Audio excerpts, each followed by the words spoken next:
WNST, Towson, Baltimore, and Baltimore Positive. It is true. The wise conversations now mean that I can stand like Hannah Storm did on ESPN. It's all courtesy of our friends at the Maryland Office Interiors, who David Nolan, those guys hooking me up, making the hips better, making me feel good so I can bring returning guests back on. This guy was on the program about a year and a half ago. A great book, did very well with the book, and it came to me with great interest because it included baseball cards, baseball stories, and more than that, sort of peeling back the onion on some humanity of baseball players a little later on in life. Brad Balukjian, in his real life, is a doctor, and not like Julius Irving or, like playing one on TV. He's a PhD out in California, researching all sorts of stuff, spent time in Tahiti. And dude, I had you on and we did a great segment on your book, and I've rerun it because it was sort of evergreen and a great story about some guys that had some Oriole ties as well. And I'll let you talk about that and the aftermath of all of that. But when I read up on you, I'm like, I want to have you on in the real world, because when you're not traveling the earth writing baseball card books about humans, tell everybody what you do in the real world, Brad. Well, thanks for having me back, Nestor. Yeah, I have a pretty unusual hybrid career of teaching and research and writing. So I direct a program in natural history at a small college in Oakland, California, training students to get jobs working for parks and working for the environment. I also did my PhD research, as you said, in Tahiti, where I discovered about 17 species of insects that only live in the islands of Tahiti. Every one of them bit me when I was in Moorea. Every Oh, one you went of to, them. okay. So yeah, I mean, one of the when I tell people the most beautiful place on earth, when they ask me where I've been, I would say Moorea. And I've been to Maui now. I hadn't been to Maui until about a year and a half ago, and I was shocked at how beautiful Hawaii was. I was pissed at everybody that had been to Hawaii that never told me how beautiful Hawaii was. They really didn't go all in on Hawaii the way they probably should have for me, because I've been all over the world, but it took me 51 years to get to Hawaii. But Tahiti, I got to on my 10th anniversary. My wife and I did a cruise at a Papeete and saw all the islands, went to Bora Bora. Dude, you picked a pretty good deal at college. You know what I mean? I went to Dundalk Community College in UB off the freeway up there. It's now named after Angelos of all things, right? But Tahiti, come on, man. I got to get the whole story out of you.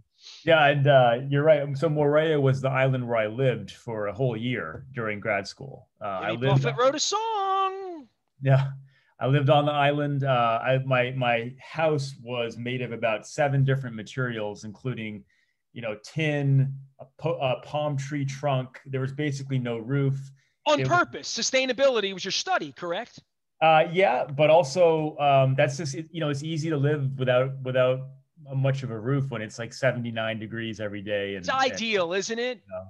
Yeah. So there's a reason it was one particular harbor, right? Like literally, right? Yeah. Yeah, I know. It was, you're not overselling it when you say it's the prettiest place on earth. So I saw rainbows and dolphins every day of my life, and it wasn't like even fake. Right. What I need to know from you, the most important thing, because if I tell my wife, who's in the other room right now, engineering the engineering thing, because I married up, and I say to her, I'm on with this dude from Tahiti, she'd be like, get the Pasang crew recipe. Just get it, whatever you do, right? Absolutely. Yeah, no, that raw fish soaked in coconut milk, it's the delicacy of the whole place. So God, I got to get back. You make this thing sound like Professor and Gilligan and Gilligan's Island, your whole like Moorea adventure, Yeah, I mean, it was, I was literally climbing up the sides of volcanic islands, shaking trees, trying to find bugs. I mean, it was very like 19th century science in that sense. When was this that you did this? This was 2009. But the cool thing about this is that, if you study the right types of animals, it's not that hard to find new species. Like we know all the elephants in the world because they're pretty hard to miss, right? But if you study insects, which are 3 millimeters big, and you go to the right places on the earth where there hasn't been a lot of work done, you don't have to look that far. And there's literally millions of undiscovered insect species still on earth. So you go to a remote place like Tahiti and... Say that again. Hold on here, dude, because you're going Carl Sagan on me here. You're blowing my mind here. You know what I mean? Like, there are still millions of species that a human has never documented on this planet of insects. which is always weird to me. Because we have cicadas right now, right? You know this, right? The cicadas Yeah. are everywhere. That's the rage. If you have anything you know about those particular insects that I don't know, please tell me. But I mean, they're downtown. I mean, every 17 years here they come. I mean, it's the damnedest thing, Brad. Yeah. No, I unfortunately can't solve any cicada issues, but I'm telling you that it's true that, and it's always remarkable to me that we spend billions of dollars trying to find life on other planets when we haven't even documented anywhere close to all the life on Earth. You sound like a doctor. He's going to play one on the radio. Brad Balukjian, I know him as like the dude that wrote a baseball book that had a really cool thing because of baseball cards and the wax pack bestseller now, before, because he was on the show with me a couple years ago. This all happened. But you're based out in Oakland. Are you still a baseball nerd, or like give everybody the baseball book story for those who may have seen it or heard about it? I mean, it's kind of cool. My dear friend Mark Miller from Blondell Miller came on a couple months ago, and we were talking about baseball cards being back in the news and the sale price. I was involved in a rock and roll auction at Hunt Auctions a couple months ago. I got rid of all my I was a music critic. I had an Almost Famous Cameron Crowe thing back in the 80s. I didn't get a doctorate, but I did play doctor at Hammerjacks one night, if that matters. But I would, I got rid of all this stuff, baseball cards, and the allure and the nostalgia and the way your thing was packaged. Even to me, when I invited you on the show, they didn't say, hey, we got a bug scientist from Array on who wrote a baseball card book. But your book really wasn't about baseball cards, like, really, right? Yeah, no, to me, the story is really about vulnerability, and it's about relationships. And, so the basic idea is that I get a pack of 86 Topps baseball cards and track down all the players. But apparently now auctioned for a couple $100 on the web. It's the damn thing you opened them, right? It's crazy, right? The wax packs. Yeah. So I took this 11,000-mile road trip to find all these guys and, tell the story of what happened to them after baseball. But as I did that, became clear that what was much more interesting than reliving their baseball heroics was really diving into their personal relationships, and how many of them had really challenging relationships with their fathers, with ex-wives, with kids. It's tough to navigate the spotlight of celebrity and maintain those relationships in a healthy way. And so the book is really about me talking about my own life, but also the lives of these players and how my life can kind of relate to theirs and what they went through. So 86 wax pack. Okay. I'm 18 years old. I'm working at the Baltimore Sun. I've got a real press pass then. Free crab cakes, by the way, up in the mezzanine at Memorial Stadium back when I was working at the paper. We were talking about the Juan Nieves no-hitter a couple weeks ago because I was at his locker in 87 at that one. We had the John Means thing a couple weeks ago. So going old school. So the 86 wax pack, give everybody the names of the players. And more than that, a couple of these guys had Oriole relationships and big name and did things in Oriole history. Yeah, so Rick Sutcliffe was one of the guys. His first game here, I was there. Absolutely. And there's a great story in the book that he shared with me about how when he was in that training camp, I think it was 1992, was that Camden Yards? Correct. Yes. Yeah. And so they were trying to figure out who's going to start the first game at Camden Yards. And I think Johnny Oates was the manager. Correct. And, basically before the season started, Oates and Sutcliffe walk out to the mound at the new stadium, and Oates says, hey, I want you to start the first game here. And Sutcliffe is like, why? I'm not the best pitcher. Like Ben McDonald's way better than me, or whoever else. They had a couple of Mussina was coming on. Mike Mussina. And Johnny Oates, it's funny. He's like, yeah, you're right. They are better than you. But if we start you, then we can match up those guys against other teams, 2 or 3 guys and have an advantage in the rotation. And I think Sutcliffe went out there. I think he pitched a shutout. It was beautiful. Yeah, absolutely, man. 2 hours and 6 minutes. It was old school, bro. Yeah, exactly. So that was the end of his career pretty much. So he really, that's one of those great baseball stories. So the veteran, kind of reaching back for one more gem. I loved Sut, man. So my Sut stories are that he was here in 92 and 93, and he was very close, seriously, with Bill Murray. Mm-hmm. Like Bill Murray famously is this guy 30 years later that does this kind of stuff. Bill Murray would just show up and be sitting in his locker. And I was always one of the first guys at the stadium because I was on the air at 4. So I would get over there at 2 and I worked downtown. I worked like a couple blocks away. And I would show up in the locker room and Bill Murray would literally be sitting in Sutcliffe's locker reading the newspaper, waiting for him to show up. Like Sutcliffe was like a legend. Yeah. I'm like, you won some games in Chicago. Imagine if you would have won the World Series in Chicago, Right. bro. Well, But that's, back to 84 when he was with the Cubs and he was like a rock star. That's, Sutcliffe told me that in 84, he had this like apartment above Harry's Bar, one of the iconic bars there. And like guys like Bill Murray, they would come into town and just get the keys and just stay in his apartment. It's like, it was like this little place when celebrities could come through Chicago and go to the bar and have a place to hide out. So yeah, his relationship with Bill Murray, I think goes way back. did he hide Capone there? I'm just wondering. Brad Balukjian joining us here from out in Oakland, Oaksterdam. Duke guy, not going to hold. I mean, I don't know how many years it's been with the Big Ten, but we're going to let it go right now. He is a teacher of natural history, Merritt College in Oakland, California. Run me through natural history a little bit, because I could sit here and talk baseball all night. People want to go read the book, they can read it, and other Orioles involved and stories. And but I did want to bring you back, talk a little bit. When I think natural history, I think of going to the Smithsonian as a kid. Yeah. And I had such a rich history as a kid, right? Like living in Baltimore, I don't think we really realize, and I'm going to go through this year with my crab cake tour, how blessed we are. And the fact that I had field trips running me down to the Smithsonian Natural History, where like a cat like you would have climbed on glass your whole childhood to get there one time. And I could drive there and take my kid on the weekends and hang out with the elephant. So first on natural history, what moves you in that direction? And just tell me about your real life, because I think the book has brought you on into my radar in some way. But like, I talked baseball for 29 years. I'd rather talk natural history, especially as I've taken this affinity to the Bay and crab cakes and seawater and all this stuff. And I'm going to be learning a lot this year, because that's kind of what Baltimore Positive is. It's turned into my little life civics course, Right. Yeah. Natural history is just like you said, it's basically the study of animals, plants, nature, geology. People get thrown by the word history. They think, they start thinking about, the founding fathers and, the Civil War. And it's like, no, it's not. The word history just means description. So really it's learning the description of nature, right? Learning how to identify animals and plants and wildlife.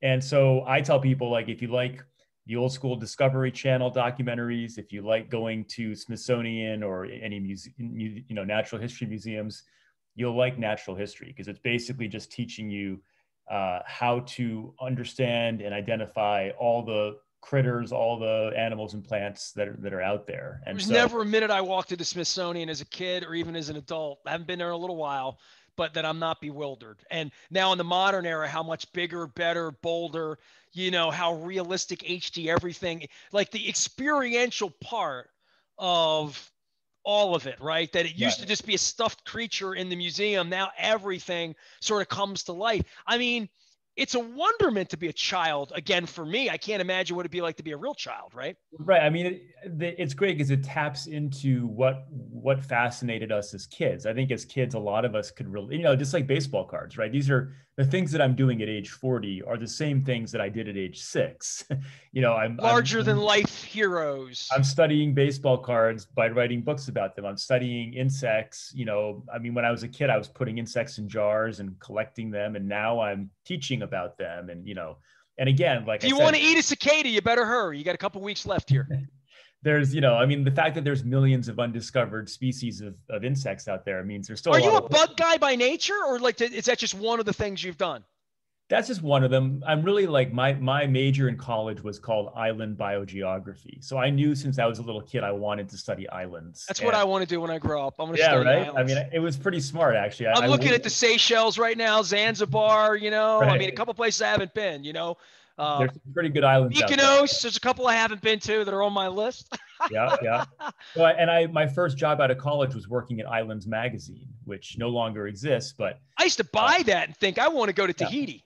Yeah, that's how, so Islands was like this beautiful magazine that covered all the islands around the world. And I was a fact checker. So I got my start in journalism as a fact checker for Islands Magazine, and worked there for a couple of years. And then eventually went to grad school and went to Morea and did my research there. So yeah. Did you know how nice it was going to be ahead of time, or had you been there before? Well, so when I worked at Islands Magazine, I fact checked a story about Tahiti, and that's when I realized, oh my God, this is the place I need See, to go people to. ask me, and I'm like, you have no idea. Like, I No, have one answer. I did a lot of research on it, like you, and I put a lot of. It was my 10th anniversary. It was a bucket list, huge thing for us to do, and very rarely in oh, life does something live up to that. Now, yeah, even your book on Wax Paper, does it live up to the expectation? Boy, I'll tell you French a funny Polynesia story. delivers. A funny story along those lines. So after I worked at the magazine, I worked at the Tahiti Tourism Board in marketing for a little bit, and I had to take a group of travel agents to Tahiti to show them all the resorts. And as a perk of working for the tourism board, I got to stay, again for free in one of those deluxe overwater bungalows where you have like the floor is like a glass panel so you can see the fish underneath. We stayed in And one of those. It wasn't free, but it wasn't a discount. We didn't spend as much as you think. I mean, we got a right, kind of a decent deal, but it was the most magical 3 days of our life. I mean, on right. So Morea, we and you stayed at the went, Hilton, and the woman said that she would only give us the room that we wanted if we got up early enough to see the sunrise. She's like, if you sleep late, I'm not giving you this room because it'll wreck it. Like you need to be up at 4:30 in the morning here, and the chickens wake you up, right? Like totally wake you in a way that I've never heard anywhere in my life. And I've been to Venezuela, I've been to Cuba, I've been places. I mean, it was just obnoxiously loud. And at 4 a.m., we're drinking champagne off the balcony.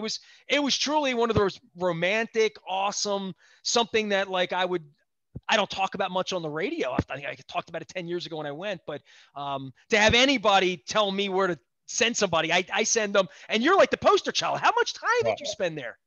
well, I lived there for a year. Yeah. So, Just a but year. yeah, just a year. Yeah. I got to go back for shorter periods, but to your, what you were just saying, you kind of made my point for me because as you said, like everyone, 99% of the people that have had that experience are with their significant other. Here I am as a single guy in this beautiful alone, with all these travel agents, with this beautiful overwater bungalow. And it was like, I just thought to myself, this is kind of being wasted on me as just being by myself. Like, so I just like jumped on the bed and I was like rolling in the rose petals. I was like, okay, well, I may not have anyone to share this with, but I at least have to maximize the experience for myself. You were looking for sharks in the in the Yeah. cocktail thing. I was. I mean, we're like, don't get in there. Brad Balukjian joining us here, talking all things Tahiti. Let's see, Passon Crew, Rick Sutcliffe, The Wax Pack, his best-selling book, and Natural History. Did we follow? Was this a good follow-up, Brad? I mean, I wanted to make sure I hit all the bases. Did I leave anything out? I mean, are you going to A's games? What's going on out there? Yeah. We have problems here, right? We have a 2-year lease here in Baltimore. We have the new 2-year extension. Mr. Angelos, who's never moving the team. Um, maybe. So, Now Oakland's involved in this. I mean, Oakland's really effed up, dude. I mean, it occurred to us. We just got the schedule 2 weeks ago, right? We yeah. opened the season, the Ravens, in Vegas.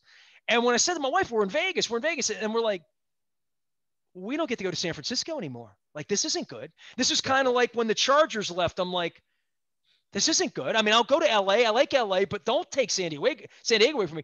Boy, Oakland's about to lose everything, right? I mean, this has really been We're a gonna have messy time there, right? There's going to be a city council vote probably in July, and that's going to probably be up or down. The team, the A's, have this plan that basically is asking the city to chip in some money for the development around the stadium because the A's are going to pay for the stadium itself. But it's a $12 billion project overall. So the city, has all these competing interests in terms of what they want to spend money on. So I have no idea. I don't think anyone really knows what's going to happen up or down, but the Coliseum, I mean, I like the Coliseum, even though it's a dump, because to me, I've had some of the greatest days of my life there, man. My team went to the Super Bowl for the first time there. Like, yeah, I mean, I saw Pedro and Zito in that game 5. I was at that game. yeah, The best baseball game I've ever seen. The Johnny Damon stretcher game, like, yeah. best baseball game I ever saw was in that stadium. So is Camden Yards now, I mean, is there talk of Camden Yards now being obsolete? No, there's just talk of the owners being idiots because it's been 3 Okay. decades and like nobody knows where Mr. Big is and he's eating pudding and the kids might be running it. They might not. Manfred's like, who's running the place? We don't know. Are you going to pay the Nationals? You only owe them $300 million. Are you going to finally pay them or are you going to screw them? I mean, what do you, they just got swept this weekend. it's not good, and they don't know what they're doing. I mean, Right. malfeasance, incompetence, greed. It's quite a mess. I mean, here, and I look, baseball's kind of a mess, right?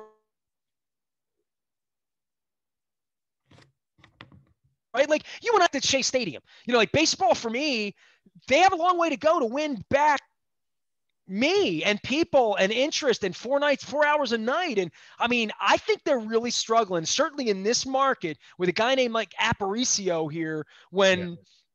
When they don't care about winning me over, I'm wanting who do you want? Who are you bringing to the ballpark with 7 inning games? Guys standing on second base, playing these little league rules right now. Right, right. No, it's a good point. And now the collective bargaining agreement is up after this year. It's going to be interesting what happens after this season. Well, a place like Oakland, though, I mean, the Giants are fine this year and all that, but in a place like Oakland, there is a nice little fan base there, and they have something there, but there's always the prettier girl in Portland or Nashville or whatever, and I think baseball's been stable for a long, long time, right? I mean, Yeah. much more so than a lot of other places or teams and the conservative nature of it, but I feel like that's about to get blown up. I feel like Yeah. if you think the Orioles are safe because you think the ballpark's pretty, it needs to make money. People need to care. People need to come, and the Nashvilles and the Portlands are coming in trying to figure out the Tampas and the Oaklands, right? That's Right. happening.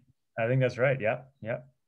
Next book, you going Wax Pack NBA? Were you doing NFL? What are you doing? Probably not another sport of wax pack, but I actually have some more science ideas. Nothing like imminent, but as someone who loves islands, there's a lot to write about the islands around the world and the things that live there. So I want to be your assistant. I'll hold the camera. I'll get the drinks, whatever you need me to do. Brad right. Balukjian's here. I would say to you, just as a parting shot, and I do hope I get to have you back on writing about another book, but you spend your whole life nerding this up, getting the PhD, doing all this stuff. Then you write this book on a baseball thing, and it becomes a bestseller. Like following that up, it was such a unique idea, right? I mean, I'm sure Yeah. your next book will be some weird, unique idea on insects and plants and laying in a hammock somewhere. Research the Jimmy Buffett song, One Particular Harbor, and write a book on it. But literally, you've had this weird, wild success at this point in your life, right? Like, speak to that a little bit. And when you're driving around, hanging out with some broken down ball players, I mean, writing The Wrestler for baseball, kind of sort of off of a Wax Pack book, that you've had incredible success with this. It's been kind of neat for you, huh? Yeah, but I think for me the key is just not having very high expectations, because now, so based on the success of the book, I was able to finally get my own 1-bedroom apartment here in Oakland. I mean, just renting my own apartment, not having roommates. To me, that's like making it. Like, I'm happy. I don't need fancy cars. I don't need fancy living. My own apartment, like low bar, low expectations. And I fully admit, like, I may never have an idea as good as the Wax Pack again, and that's fine. Like, I'm just being honest with. What brought us together? You wasted a few hours of your life with me. Look at that. It was such a great idea, and I'm realistic. I mean, I hope I write other books that are successful, but like, I'm not. For me, life is not about just continuing to try to achieve. It's about being content with where you are, and so I'm really happy right now with where I am. Do you drink margaritas and eat Mexican food? Yes, both. Yeah. All right, well then that's good. There's a point where Tommy's Mexican restaurant on Geary in the Richmond district, I like to call it the epicenter of the universe, because it's sort of, it's a calling for people that know about a place. So that's a calling for me. I know it happens to be a very easy BART ride from wherever you happen to be in the East Bay. I've managed to make that happen. The ears hurt a little bit in the tunnel when you go through, but you can get through that. You get off from Embarcadero, you get a fresh start over there. I cannot wait to get back to the city by the bay that I love so much. And it's nice to make a friendship, and especially with people smarter than me. That's the rule here. And it's not a high bar to find guests that are smarter than me, but I love when I have people like you on. So it's been a pleasure to read the book, own the book, hear the stories, and experience some of the stories of people like Sutcliffe and guys that I knew a little bit through the book. And now the tahini thing, I knew I need to have you back on. Poisson Crew recipe, send it over, okay? All right. Well, if you come out here, we'll go to Tommy's together and get a margarita. No doubt about it. And I hope the A's are still there for me to go in. And Yeah. I always say to people, and I probably told you this the first time around, I have this romance with the Coliseum, and it's weird. And you're the PhD here, so you tell me. But when I walk in there, and this is weird, really weird, the smell The smell of it smells like Memorial Stadium. The lighting in the alcoves, the shadows, and the way it's built make a darkness and a cave kind of feel that only Memorial Stadium had. I mean, Milwaukee County had it. Tiger had. I mean, I went to all those places. I'm old, right? I did 30 ballparks in 30 days. I'm really weird, dude. And I didn't make Oakland the worst stadium because to me it has a charm. And even though all the awfulness, and I mean Reggie and Joe Rudy and the history and Billy Ball and like all that went on there, football wise, Madden and all that. It is something very oral for me, like when I'm there, the smell, the feel, the way it sounds when the ball hits, more than football. Football, I have no romance with it. I mean, I do because the Ravens went to the Super Bowl there and it's great. But when I see a baseball game there, and we played them a couple weeks ago and they wore the legit, Daryl Knowles, Raleigh Fingers, gold. Joe Rudy, Sal Bando, Campy Camp, and I'll go on and on. I'll start to well up if I mention Ken Holtzman, Blue Moon Odom, all of that, right? But I love going there, and my wife would tell you I don't love baseball anymore. And if I'm in Atlanta, even though I haven't been to the stadium, I don't know that I'd be running out there to go. And places like Miami, I'll never go again. I'll never go to that spaceship. It just wasn't a good experience. I'd rather be at the beach. I'd rather do something else. San Diego, I'll go to. I want to vibe. For me, you'd laugh at me, but if the A's are playing and the Giants are playing, I would way rather go to an A's game. Yeah, that's the choice that I make. Yeah. Oh, okay, good. All right, good. We'll go into San Francisco for the drinking. We'll BART over to the game. That's a perfect day in the Bay City, man. Brad, I appreciate you, man. Thanks for coming on. All right. Thanks for having me, Nestor. Thanks for being my first standing guest. Brad Balukjian. I'm standing, courtesy of our friends at MOI. Going to have more energy around here.